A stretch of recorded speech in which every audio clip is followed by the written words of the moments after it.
Hello guys and welcome back to George Basics Crypto and Finance. In this video tutorial I will teach you how to pay on Shein with your Visa gift card, guys. So first of all you need to open the app.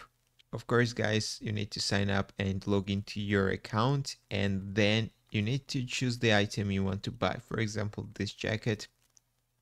You need to click this item, then select the size and click add to cart, then click checkout.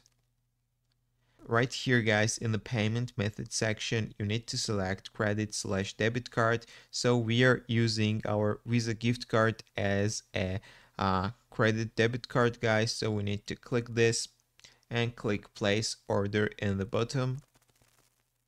So we need to fill all of the gaps. We need to enter our Visa gift card number, expiration date, CVV. Also there's option to save this card. So you need to fill these gaps, and finally you need to click place order in the bottom, and that's all guys. You will use your Visa gift card. That's all I want to show you. If this video was helpful for you, don't forget click the like buttons and don't forget subscribe.